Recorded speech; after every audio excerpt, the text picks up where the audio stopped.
மறுக்கப்படும் நீதி, பறிக்கப்படும் வாழ்வுரிமை, இப்படியான ஒரு தலைப்பில் ஒரு 2 இளைஞர்களுடைய வாழ்வுரிமை மட்டுமல்ல, இந்தியாவில் இருக்கக்கூடிய அநேகமாக இந்திய தேசம் முழுவதும் இருக்கக்கூடிய மதவழி சிறுபான்மையினர், ஆதிவாசிகள், பழங்குடியினர்கள், பட்டியல் சமூகத்தை சார்ந்தவர்கள், பிற்படுத்தப்பட்டோர்கள், அரசியல் செயல்பாட்டாளர்கள், இன்னும் சொல்ல போனால் இந்திய தேசத்தின் மீதும் இந்திய இறையான் மீதும் உண்மையான பற்றளவும் நம்பிக்கையும் கொண்டிருக்கக்கூடிய சாதாரண மக்களுடைய கருத்துரிமையும் வாழ்வுரிமையும் படிப்பதற்கு எதிரான ஒரு உரையாடலாக இந்த உரையாடலை பார்க்க வேண்டியது இருக்கிறது.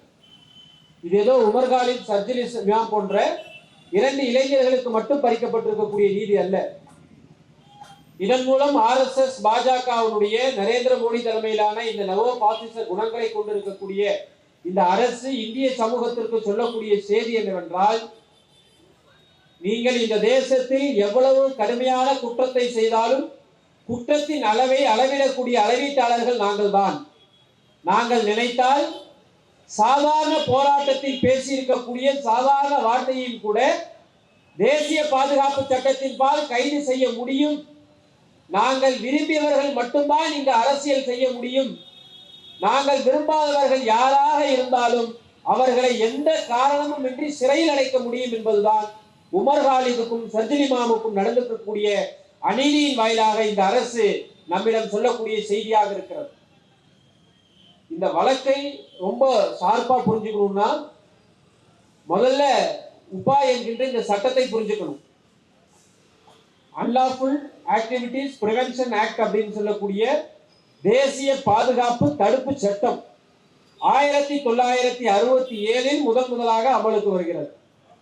1967 யூபா வரும்போது அதனுடைய நோக்கம் பிரிவினைவாத அமைப்புகளை கண்டறிவதும் அவர்களை தடுப்பதும் அதன் மூலம் இந்தியாவுடைய இறையாண்மை பாதுகாப்பது.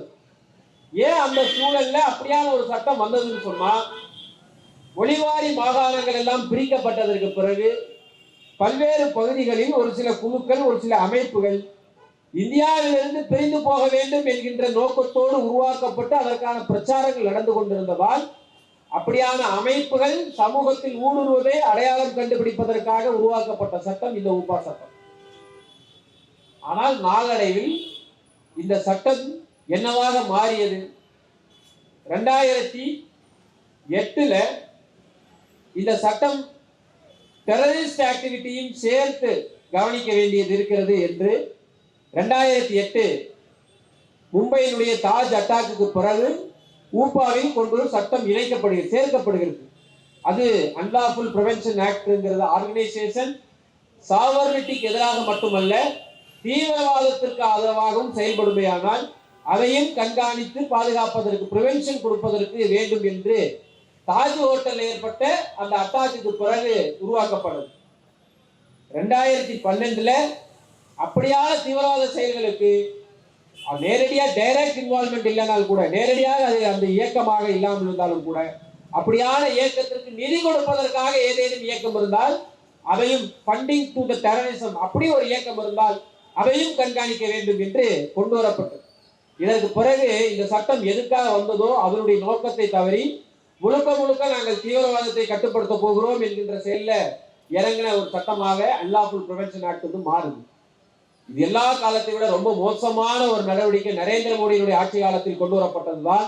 2019 அமைப்புகளை மட்டுமல்ல எந்த தனிநபரையும் வேண்டுமானாலும் இந்த சட்டத்தின் பால் கைது செய்யலாம், விசாரிக்கலாம்.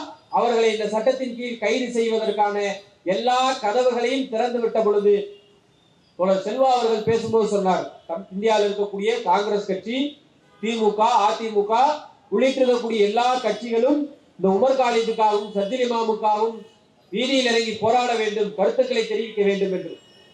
இந்த மாதிரி ஒரு நிகழ்வு நடக்க போகிறது இந்த சட்ட திருத்தத்தால் என்று அன்றைக்கு பாராளுமன்றத்தில் பேசிய 3 கட்சிகள் தான். அதில் 2 கட்சி மார்க்சிஸ்ட் கம்யூனிஸ்ட் கட்சியும் இந்திய கம்யூனிஸ்ட் கட்சியும். மற்ற எல்லா கட்சிகளும் இதை ஆதரித்தார்கள். ஒரு தனிநபரை அன்லாஃபுல் பிரிவென்ஷன் ஆக்டுக்குள்ள கொண்டு வந்து காலவரையறையின்றி கைது செய்யலாம், காரணமின்றி கைது செய்யலாம், மாநில அரசினுடைய அனுமதி இல்லாமல் அந்த மாநிலத்துக்கு உட்புகலாம் என்று வானளவிலான அதிகாரங்கள் கொடுக்கப்பட்ட பொழுது இந்த சட்டம் தீவிரவாதத்தை பாதுகாப்பதற்காக அல்ல. இந்த சட்டம் அரசாங்கத்தினுடைய அரச பயங்கரவாதத்தை பாதுகாப்பதற்காக தனிநபர்களை அச்சுறுத்துவதற்கு பயன்படுத்தப்பட மாற்றம் செய்யப்படுகிறது என்று அன்றைக்கே சொல்லியது மார்க்சிஸ்ட் கம்யூனிஸ்ட் கட்சி தான். அதே போல இந்த அன்லாஃபுல் பிரிவென்ஷன் ஆக்ட் அமலுக்கு வந்து இத்தனை ஆண்டு காலத்தில் குறிப்பாக 2009 திருத்தத்திற்கு பிறகு பல்வேறு தனிநபர்கள் கைது செய்யப்பட்டிருக்கிறார்கள். அவர்களுக்கு தொடர்ச்சியாக பெயில் என்பது நிராகரிக்கப்பட்டிருக்கிறது. அதில் ஒன்றுதான் பீமகோரகான் வழக்கு. ஃபாதர் ஸ்வேன் சுவாமி இறந்து போகக்கூடிய வரைக்கும் அவருக்கு வந்து பெயில் என்பது மறுக்கப்பட்டது. அவர்களுக்கும் கூட 4 வருடம் 4.5 வருடம் 3.5 வருடம் என்கின்ற அடிப்படையில் தான் பெயில் கொடுக்கப்பட்டுச்சு. அவங்களெல்லாம் அந்த இண்டிவிஜுவல்ஸ் எல்லாம் அந்த தனிநபர்களை எல்லாம் எந்த இயக்கமாகவும் அமைப்பாகவும் கோட்பாடு ரீதியாக தீவிரவாதத்தை முன்னிறுத்தாமல், அமைப்பு ரீதியாக தீவிரவாதத்தை முன்னிறுத்தாமல் தனிநபர்களாக செயல்பட்ட அந்த அறிவு ஜீவிகள் ஆனந்த் டெல்டுண்டே, ஃபாதர் ஸ்டேன்சாமி உள்ளிட்ட அறிவு ஜீவிகளை கைது செய்த பொழுது இந்த அரசாங்கம் அவர்களுடைய குற்றத்திற்கு ஆதாரமாக சொல்லியிருந்த முக்கியமான விஷயம் என்ன தெரியுங்களா? அவர்கள் பயன்படுத்தக்கூடிய வார்த்தை தோழர்கள், காம்ரேட்ஸ்ங்கிற வேர்ட்ஸை பயன்படுத்துறாங்க. எனவே இவர்கள் அர்பன் நக்சலைட்ஸ்கள் என்று சொன்னாங்க. தோழர் என்கின்ற வார்த்தையை பயன்படுத்தினால் அர்பன் நக்சலைட் என்று இன்றைக்கு RSS சங்கபரிவார இயக்கம் சொல்லுகிறது என்று சொன்னால் இந்த தேசத்தின் மிகப்பெரிய அர்பன் நக்சலைட் பகத்சிங் தான். ஏன்னா பகத்சிங் தான் நீதிமன்றத்திலும் சரி, மக்கள் போராட்டத்திலும் சரி, சுதந்திர போராட்டத்திலும் சரி, அவன் எல்லோரையும் தோழர்கள் என்றுதான் அழைத்தான். தன்னுடைய சக போராளிகளை மட்டுமல்ல, பொதுமக்களிடம் பேசும்போதும் கூட பகத்சிங் தோழர்கள் என்றுதான் சொன்னான். அப்போ இவர்களுடைய பார்வையில் பகத்சிங்கும் கூட அர்பன் நக்சலைட் தான்.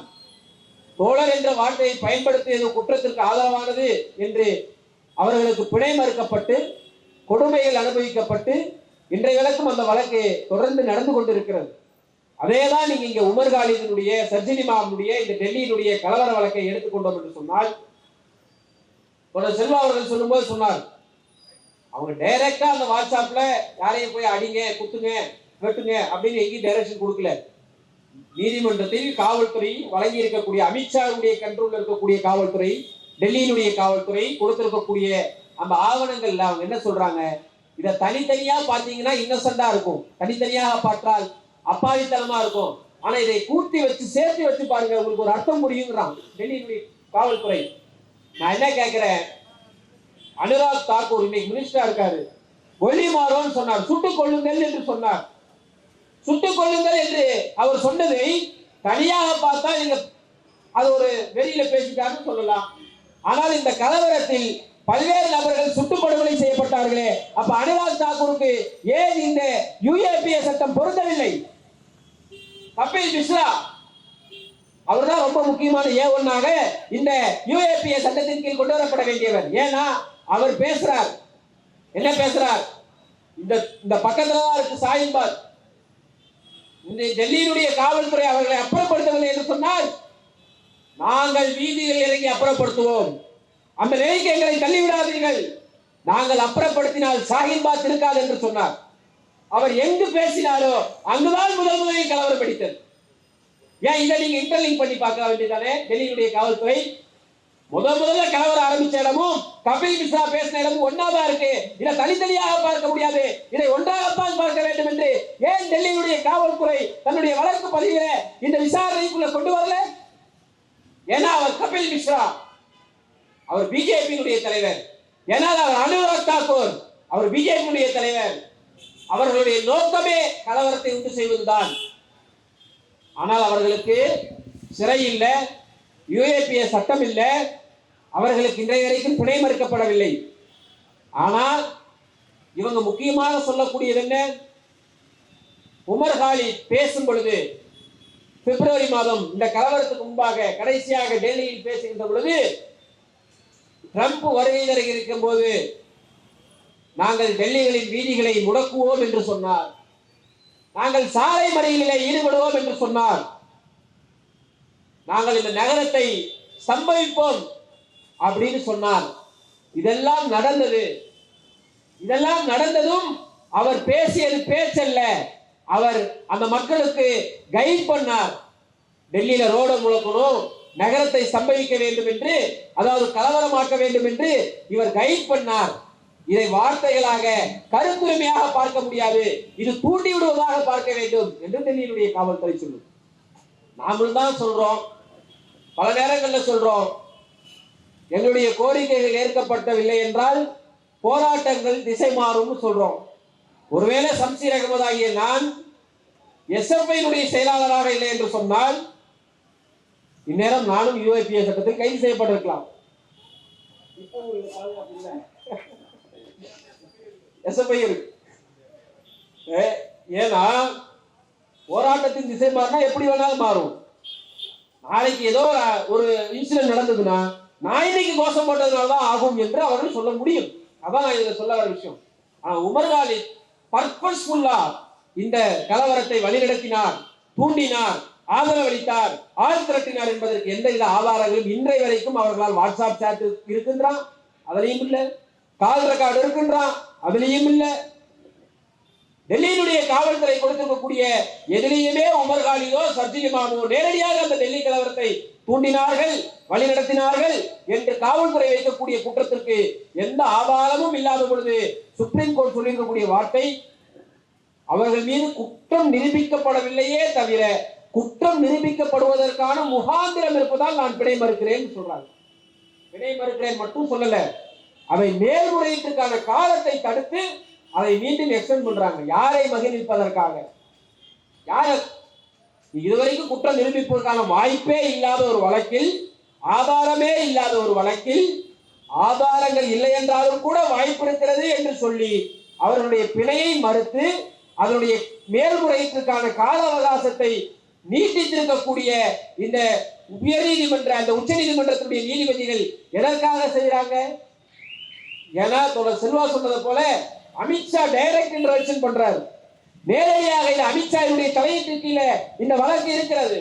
அப்ப அமித்ஷாவை சந்தோஷப்படுத்துவதற்காக சட்டத்தை மீறி நீதிபதிகள் கருத்தை சொல்லி பிணையை மறுப்பது என்பது இந்த தேசம் எவ்வளவு மோசமான அபாயகரமான நிலைமையில் இருக்கிறது என்பதை நாம் கவனிக்க வேண்டியது இருக்கிறது. ஏன்னா ரிட்டையர்மெண்ட் ஆனதுக்கு அப்புறம் நம்ம பார்த்துட்டு தானே இருக்கோம். சந்திரசூட்னு ஒரு தலைமை நீதிபதி இருந்தார். நிறைய வழக்குகள்ல ரொம்ப பயங்கரமா தீர்ப்பு கொடுத்ததுனால பல லிபரல்ஸ் அவரோட போட்டோவை எல்லாம் வாட்ஸ்அப்ல பேஸ்புக்ல எல்லாம் புகைப்பு படமா வச்சிருந்தாங்க. அவர் எவ்வளவு பெரிய புண்ணியவான்னு சொன்னா, பாபர் மசூதி என்பது இடிக்கப்பட்ட வழக்கு உங்களுக்கு தெரியும்.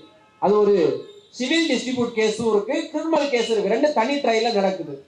சிவில் டிஸ்ட்ரிபியூட் என்ன, இந்த இடம் எனக்கு சொந்தம் நான் சொல்றேன், இடத்துக்கார அவருக்கு சொந்தம்னு சொல்றாரு. நீதிமன்றம் கூப்பிட்டு ரெண்டு பேருக்கு என்ன இருக்குன்னு பார்த்து தீர்ப்பு சொல்லணும். யாரோ ஒருத்தருக்கு தான் அந்த நிலம் சொந்தமா இருக்க முடியும். ரெண்டு பேருக்கும் சொந்தமா இல்லைன்னா அது புறம்போக்கு நிலமா இருக்கணும். இதுதானே நடைமுறை. ஆனா அந்த வழக்குல என்ன தீர்ப்பு வந்தது? அந்த வழக்கினுடைய தீர்ப்பை நீங்க படிச்சு பார்த்தீங்கன்னா உலகத்திலேயே அப்படி ஒரு தீர்ப்பு கொடுத்துருக்க முடியாது. ஒரு சிவில் டிஸ்பியூட் கேஸ்ல உலகத்திலேயே அப்படி ஒரு தீர்ப்பு கொடுக்க முடியாது. என்ன, ரெண்டு பேருக்குமே சொந்தமான நிலம், ரெண்டு பேருக்குமே சொந்தமில்லாத நிலம். அகழ்வாராய்ச்சியில நிரூபிக்கப்படல, அதே நேரத்தில் மறுக்கவும் முடியல. இப்படிதான் அதுல இருக்கு. லிட்டரலா பாபர் மசூதி இடிக்கப்பட்ட இடத்துக்கு கீழே நடந்த அகழ்வாராய்ச்சியில வேற மதத்தினுடைய வழிபாட்டு தலங்கள் இருந்ததற்கான வாய்ப்புகள் இருக்கு. ஆனால் அது உறுதியாக ராமர் கோயில் என்று சொல்ல முடியாது. ராமர் கோயில் தான் பாபர் மசூதி இருந்த இடத்துல இருந்துச்சுன்னு உறுதியா சொல்ல முடியாது. ஆனால் இஸ்லாமிய மதம் சார்ந்த வழிபாட்டு தலம் இல்லை என்று உறுதியா சொல்ல முடியும். இதெல்லாம் இந்த ஃபைண்டிங்ஸ் எல்லாம் வச்சுட்டு அவர் என்ன சொல்றாருன்னா, கேஸ் போட்ட எல்லாரையும் சாட்டிஸ்ஃபை பண்ணிரு, அந்த இடம் ராமர் பிறந்த இடம், நம்பிக்கை இருக்கவனுக்கு அந்த இடத்த கொடுத்துரு, நம்பிக்கை இல்லாதவனு ஒரு 5 கிலோமீட்டர் தள்ளி இன்னொரு 5 ஏக்கர் நிலத்தை கொடுத்துரு. இதுதான் அந்த வழக்கினுடைய தீர்ப்பு. இப்படி ஒரு வழக்கை கொடுத்தா அவர் சொல்றாரு, இந்த வழக்கினுடைய தீர்ப்பு எழுதுறதுக்கு முன்னாடி நான் போய் பிள்ளையாரை கும்பிட்டு, பிள்ளையாரு தான் இந்த வழக்கு எழுதினாரு தவிர நான் இல்லை அப்படின்னு ரிட்டையர்மெண்ட் ஆகி சொல்றாரு. அவருக்கு என்ன கொடுத்தாங்க? டெல்லியினுடைய இந்தியாவுடைய தலை சிறந்த ஸ்கூல் ஆஃப் லா எக்ஸலன்ஸினுடைய பிரின்சிபல் போஸ்டிங் கொடுக்குறாங்க. அப்ப பிள்ளையார் எழுதல, பிரின்சிபல் ஆகிறது இவரோட வக்கீல் புத்தி எழுதி இருக்கு, வேற ஒன்றும் இல்லை. என்ட்ரன்ஸ் எக்ஸாம் பிரின்சிபல்ஸுக்கு மாநிலங்களவை உறுப்பினர் ஆவதற்கு, மாநில கவர்னர் ஆவதற்கு, ரிட்டையர்மெண்ட்டுக்கு பின்னாடி அரச பணத்தில் தின்பதற்கான ஒரு தகுதி தேர்வாக இன்றைக்கு நீதிமன்றத்துடைய தீர்ப்புகள் மாறிக்கொண்டிருக்கிறது. அதனாலதான் சும்மா இருக்க தமிழ்நாட்டை சொரிஞ்சுடுறதுக்காக ஜி.ஆர். சாமிநாதன் அவரா ஏதோ எழுதிக்கிட்டே இருக்காரு. சட்டம் படித்திருக்கக்கூடிய பல்வேறு வழக்கறிஞர்கள் சொல்லக்கூடிய கருத்துக்களை எல்லாம் பார்த்தா எனக்கு என்ன சந்தேகம் வருதுன்னா, ஜி.ஆர். சாமிநாதனுக்கு அமினிஷியா வந்துருச்சோன்னு ஒரு சந்தேகம் இருக்கு. ஏன் அவருக்கு அமினிஷியான்னு நான் சொல்றேன்னா, அது சீரியஸ் கண்டிஷனா மாறி இருக்குமோ நான் சொல்றேன்னா, கடந்த கால நடைமுறைகளை வழக்குகளை பரிசீலிப்பது என்பது ஒரு நீதிபதியினுடைய கடமை. அந்த வழக்குகள் ஏற்கனவே விசாரிக்கப்பட்டிருக்கிறது, ஏற்கனவே அதன் மீதான வழிகாட்டுதல் கொடுக்கப்பட்டிருக்கிறது. அதையெல்லாம் மீறி இவர் ஒருத்தர் ஜட்ஜ்மெண்ட் கொடுக்கிறார். அதோடு பரவாயில்ல, தமிழ்நாடு அரசு அதை திறமையாக கையாண்டது. அந்த விஷயம் இன்னைக்கு ஓரளவுக்கு ஷேப் பண்ணப்பட்டிருக்கு. ஆனா இவர் என்ன பண்றாரு, அங்க ஷேப் பண்ணப்பட்டதை மறுக்கா கலவரமாக்குறதுக்கு முயற்சி பண்றாரு. இன்னைக்கு என்ன சொல்றாரு, தர்கால போய் கோயில் இடத்துல கொடியேற்றி இருக்கிறதா தகவல் வருது, யாராச்சும் கம்ப்ளைண்ட் பண்ணா அதை மீறி எஃப்ஐஆர் போடுங்கன்னு காவல்துறைக்கு டைரக்ஷன் கொடுக்குறாரு. இதெல்லாம் இவர் வேலையா, ஒரு நீதிபதியோட வேலையா? நான் என்ன கேட்கிறேன், நான் எங்க கொடியேற்றினேன், யாருக்கு பிரச்சனை, சம்பந்தப்பட்ட இடத்துக்காரோட பிரச்சனை, அவரே எந்த கருத்தும் தெரிவிக்காத போது அவர் சொல்லுனா பரவாயில்ல, அவர் பக்கத்து வீட்டுக்கார சொன்னா கூட நீ வழக்கு பதிவு பண்ணணும்னு சொல்றேன்னா உன்னுடைய நோக்கம் என்ன? நீ யாருக்காக இந்த தீர்ப்புகளை எல்லாம் வழங்கி கொண்டிருக்க? அப்போ இந்தியாவுடைய சாதாரண மக்களை பாதுகாக்க வேண்டிய நீதிமன்றங்கள் சாதாரண மக்களுக்கு எதிரான நீதி தீர்ப்புகளை எழுதிக்கொண்டே இருக்கிறது என்று சொன்னால் இது மிக மோசமான RSS இந்த பாசிச குணங்களை நியாயப்படுத்தக்கூடிய மன்றமாக இன்றைக்கு நீதிமன்றங்கள் மாறி இருக்கக்கூடிய விளைவுதான் சர்ஜில் இமாமுக்கும் உமர் காலிதுக்கும் பிணை தொடர்ந்து மறுக்கப்பட்டு கொண்டிருக்கிறது. 5 வருடம் சிறையில் இருந்த கூட இந்த நரேந்திர மோடி RSSக்கும் அமித்ஷாவிற்கும் அவர்கள் மீதான கோபம் குறையவில்லை. ஏன் குறையல? நான் என்ன கேட்கிறேன்னா, உமர் காலித் பேசுறது என்ன தப்பு? ரோட்டை மறுச்சுன்னு சொன்னது தப்பா? அரசாங்கத்துக்கு தெரியப்படுத்தக்கூடிய அளவிற்கான அழுத்தம் கொடுக்கக்கூடிய அளவிற்கான போராட்டத்தை நான் நடத்துவேன் என்று சொன்னது தப்பா? நாம சாதாரண விஷயத்துக்கே சாலை மறியல் பண்றாங்க நம்ம ஆளுங்க. ஒண்ணு இல்லை, நீங்க தண்ணி ஒரு வாரம் வரல, இந்த ஊர்ல இருக்கக்கூடிய பொதுமக்கள் சும்மா விட்டுருவாங்களா? ஒரு வாரம் மெட்ரோ வாட்டர் வரலன்னா குடத்தை தூக்கிட்டு ரோட்ல உட்காடுறோம்ல, கோவம் வருதுல அரசாங்கத்து மேல.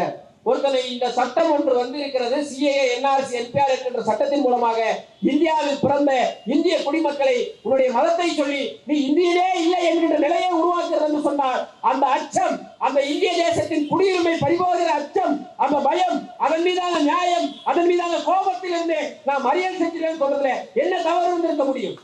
என்ன தவறு இருந்திருக்க முடியும்? உமர் காலிதை பேச வைத்தது இந்த அரசு கொண்டு வந்த சட்டமே தவிர உமர் காலித் பேசியது தீவிரவாதத்திற்காக அல்ல. நீங்க எப்படி வேறுபடுத்தணும்? உமர் காலித் எங்கேயாவது நாங்கள் இந்த அரசாங்கத்தை கவிழ்த்துவிட்டு நாங்கள் இந்த அரசை கட்டுப்படுத்தி நாங்கள் ஆயுத புரட்சி பண்ணி நாங்க நரேந்திர மோடியை அது பண்ணி இது பண்ணி எங்கேயாவது பேசியிருக்காரா? சர்ஜில் இமாம் பேசியிருக்காரா? ஏன் பேசல? ஏன்னா அவர்கள் எல்லாம் JNU பல்கலைக்கழகத்தில் பயிலக்கூடிய மாணவர்கள்.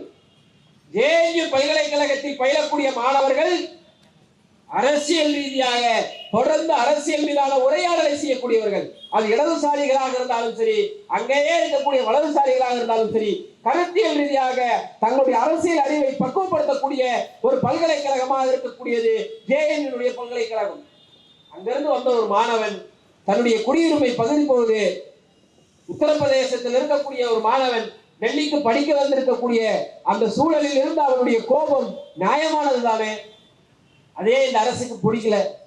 ஏன் பிடிக்கலன்னு சொன்னா, அமித்ஷா அவருடைய நரேந்திர மோடியினுடைய அந்த மோசமான இந்த பாசிச குணங்களுக்கு எதிரான போராட்டத்தில் இஸ்லாமியர் அல்லாதவர்களை பங்கெடுக்க செய்யற வேலையை JNU மாணவர்கள் செய்தார்கள்.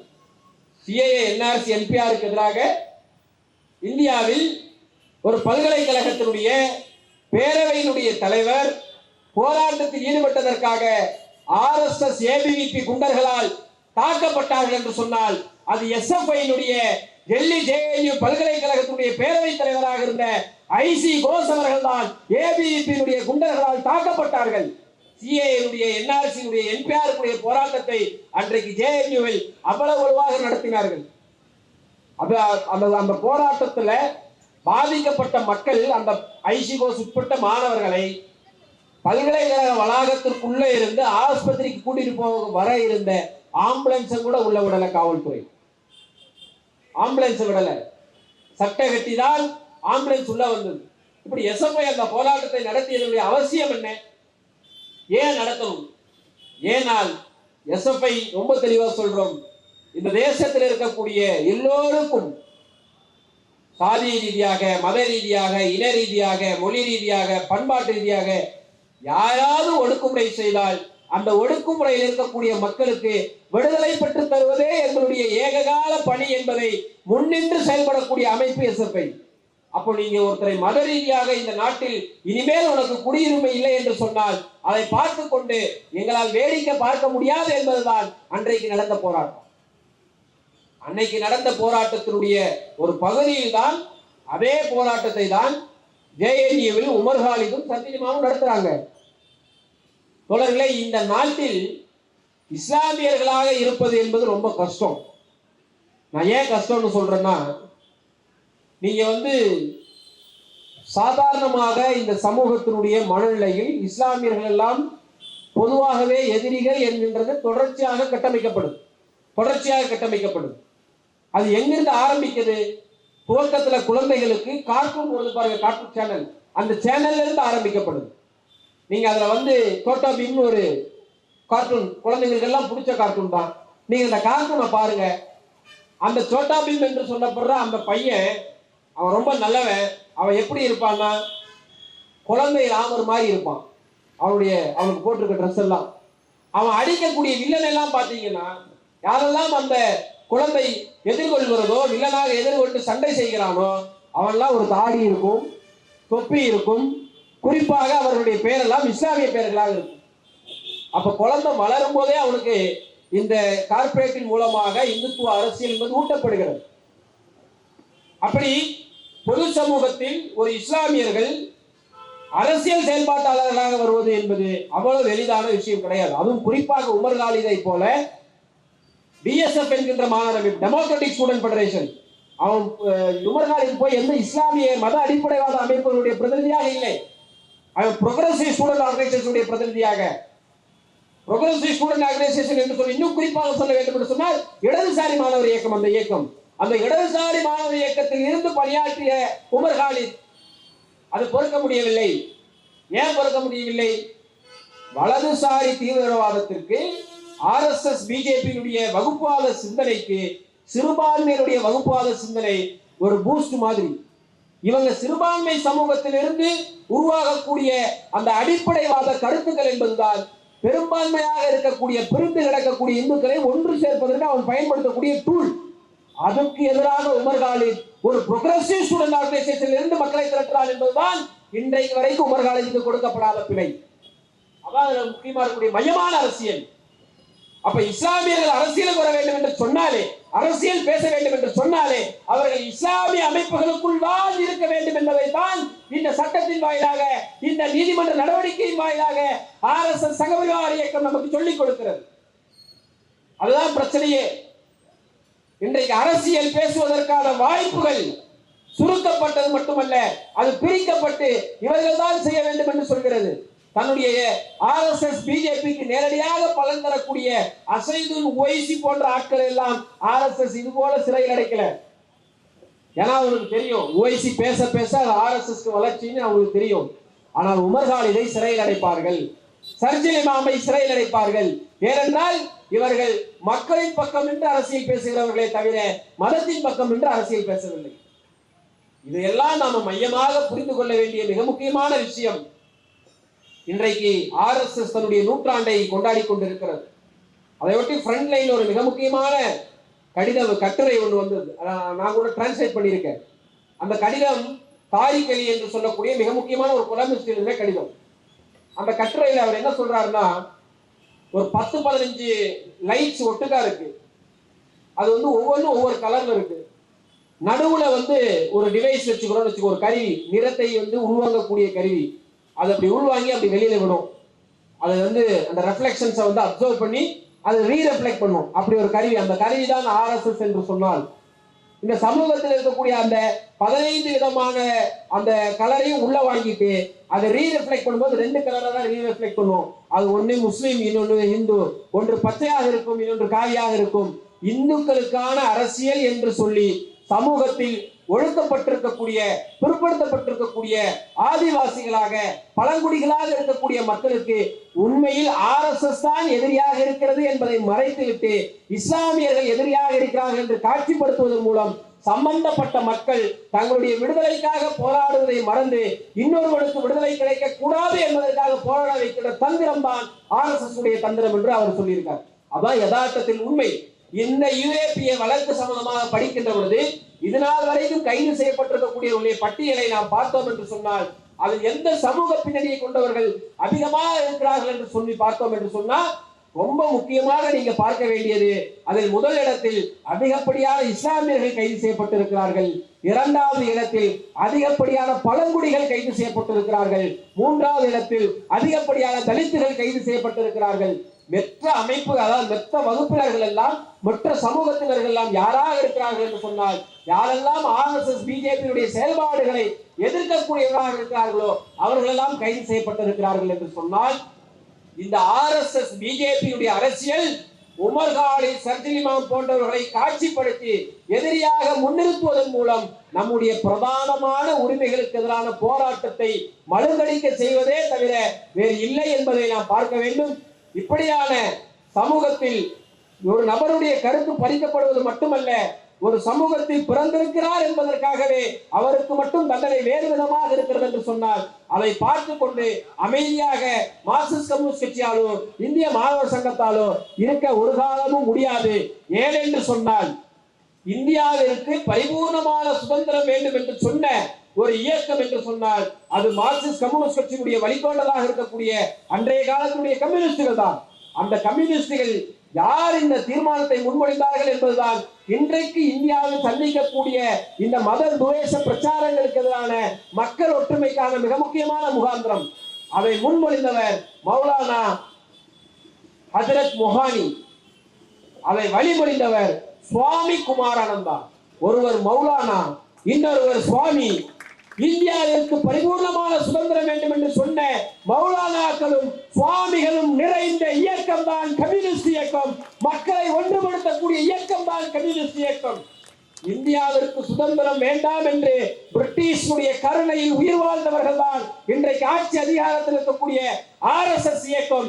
இவர்கள் நம்மளை ஆன்டி நேஷனல், அர்பன் நக்சலைட் என்றும் சொல்லப்போனால் அர்பன் டெரரிஸ்ட் என்று சொன்னால் இவர்கள் சதிகாரர்கள், சதி தீட்டுகிறார்கள் என்று சொன்னால் ஆமாம் சதி தீட்டுவோம், ஆமாம் சதி செய்வோம். இந்த தேசத்தின் விடுதலையில் பங்கெடுக்காத நீங்கள், இந்த தேசத்திற்கு இம்மையளவும் பலம் தராத நீங்கள் ஆட்சி அதிகாரத்தில் இருப்பீர்கள் என்றால் உங்கள் ஆட்சி அதிகாரத்தை தூக்கி எறிவதற்கான சதியை தொடர்ந்து செய்வோம் என்று சொல்லி வாய்ப்புக்கு நன்றி கூறி விடைபெறுகிறேன். இன்குலாப் ஜிந்தாபாத், SFI ஜிந்தாபாத்.